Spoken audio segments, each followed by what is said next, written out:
안녕하세요. 봄겨울 오원장의 두 번째 영상. 오늘 제가 준비한 내용은 비대칭 눈을 재수술한 케이스입니다.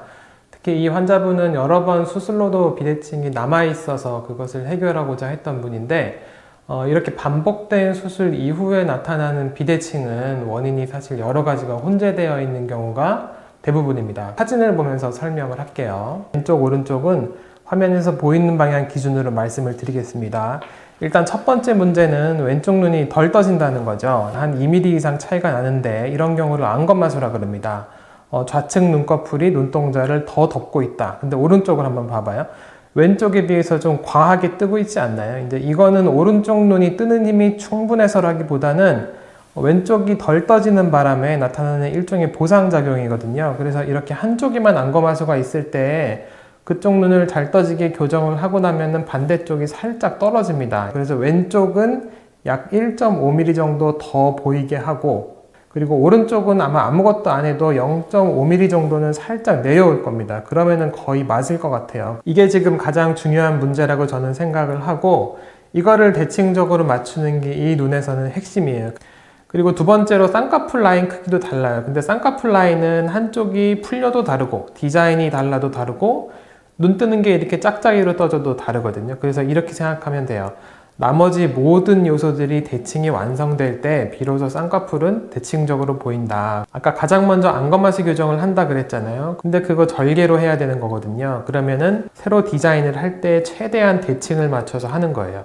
눈 감은 사진을 보면은요, 기존 라인의 모양이 보이죠? 어떤가요? 조금 안 맞는 것 같지 않나요? 왼쪽이 조금 더 큰 것 같아요. 그래서 이런 차이를 새로 디자인할 때 최대한 대칭적으로, 그리고 이분이 수술이 반복된 분이기 때문에 피부 여유분이라는 게 양쪽이 좀 다를 수 있어요. 그러면 그것도 잘 계산을 해서 한쪽이 조금 더 여유가 많으면 그쪽을 조금 더 피부를 절제한다든지, 그러면 쌍꺼풀 디자인도 같고 피부 여유도 같고 먼저 말했던 눈 뜨는 힘도 이제 대칭을 맞춰주면은 쌍꺼풀 라인은 저절로 대칭적으로 나오는 거예요. 세 번째로 이분 눈을 반쯤 떴을 때 한번 보면 오른쪽 쌍꺼풀이 좀 눌려 보이지 않나요? 이 윗부분이 좀 찌그러져 있는데 이거는 눈을 감은 상태에서 보면은 그 라인이 그렇게 눌린, 찌그러져 있는 모양은 아니었거든요. 근데 눈을 뜨면서 라인이 눌리거나 변형이 온다. 그러면은 그 라인은 풀린 거라고 보면 돼요. 왼쪽을 볼까요? 왼쪽은 너무 선명하죠. 라인이 좀 강해요. 반면에 오른쪽은 풀려 있어서 눌려 보인다. 이건 어차피 쌍꺼풀을 다시 만들 계획이니까 별도의 처치가 필요한 건 아니고 그냥 예쁘게 잘 다시 만들어주면 저절로 해결이 되는 거죠. 그리고 네 번째 요소는 뭐냐면 사진을 다시 잘 보면 이분은 왼쪽 눈이 항상 작다고 얘기를 했는데 이분 왼쪽 눈의 아랫눈꺼풀이 약간 오른쪽보다 더 치켜 올라가 있잖아요. 뭔가 답답하게 올라와 있고 뒤쪽 흰자를 보면 양쪽이 좀 다르죠. 왼쪽이 조금 더 좁다. 그래서 이 아랫눈꺼풀의 치켜 올라감을 해결하려면 사실 미트임을 하는 게 도움이 되거든요. 미트임은 아랫눈꺼풀을 조금 더 아래쪽으로 당겨주는 거니까. 근데 이번에 이분의 수술에 있어서는 같이 할 건 아니고 나중에 따로 미트임만 하면 되겠죠. 그래서 이렇게 눈을 보고 비대칭의 요소들을 하나하나 분석을 한 다음에 실제 수술 과정은 어떻게 되냐면 일단 라인 모양이 양쪽이 다르니까 디자인을 예쁘게 대칭적으로 하고요. 피부 여유도 동일하게 맞춰주고, 그리고 나서 가장 중요하게 생각한다 그랬죠. 눈 뜨는 힘을 맞추는 거. 이걸 눈매 교정이라고 하는데 이분의 경우는 왼쪽 눈이 약 1.5mm 정도 더 떠지게 하면 오른쪽이 저절로 살짝 내려온다 그랬죠.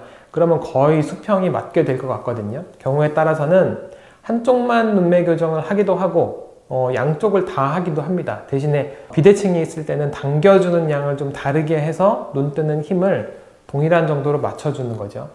근데 이 눈매 교정이라는 게 말로는 사실 간단하고 쉽게 느껴지는데 실제로 눈꺼풀에 올라가는 정도를 이 밀리미터 이하의 단위로 조절을 하는 거거든요. 그래서 난이도가 꽤 높은 수술에 속합니다.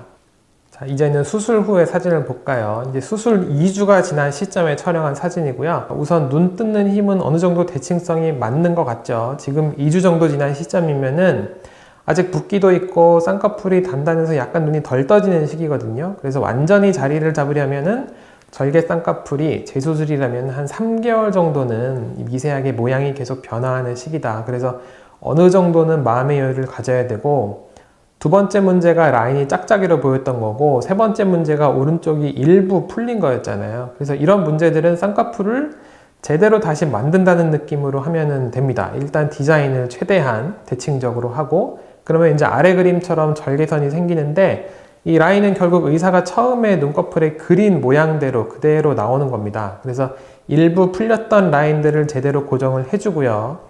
그리고 어떤 요소든지 하여튼 양쪽의 차이를 최대한 없애주는 방향으로 최선을 다하는 거다, 이거죠. 근데 사실 이 눈을 잘 보면, 눈 떴을 때 보잖아요. 완전 대칭은 아니에요. 자세히 보면은 왼쪽 쌍꺼풀이 오른쪽보다 약간 얇아요. 그렇게 보이죠? 그죠? 근데 물론 붓기 차이 때문에 달라 보이는 걸 수도 있고, 실제로도 미세한 차이가 남아있을 수가 있어요. 그래서 이런 경우에는 사실 쌍꺼풀의 미세한 모양이나 크기 이런 것들은 바로 판단하면 안 되고, 일단 최소 3개월 정도는 지켜보는 게 맞습니다. 3개월 정도 지나서 붓기가 빠지고 조직이 어느 정도 부드러워진 다음에도 라인의 두께 차이가 좀 의미 있게 있다. 그러면 이제 그때 라인만 살짝 조정하는 식으로 접근을 할 수가 있죠. 정리하면 이런 비대칭의 재수술 혹은 재재수술 같은 경우는 이 비대칭을 만드는 요소들을 하나씩 나눠서 보는 과정이 저는 중요하다고 생각을 합니다. 물론 여러 번 수술을 받은 눈들은 현실적인 한계에 부딪히는 경우도 있기는 하거든요. 그래도 중요한 문제를 잘 찾아서 하나씩 맞춰 나가다 보면은 처음보다는 그래도 훨씬 균형 잡힌 방향으로 좋아질 수 있는 경험을 저는 많이 했던 것 같습니다.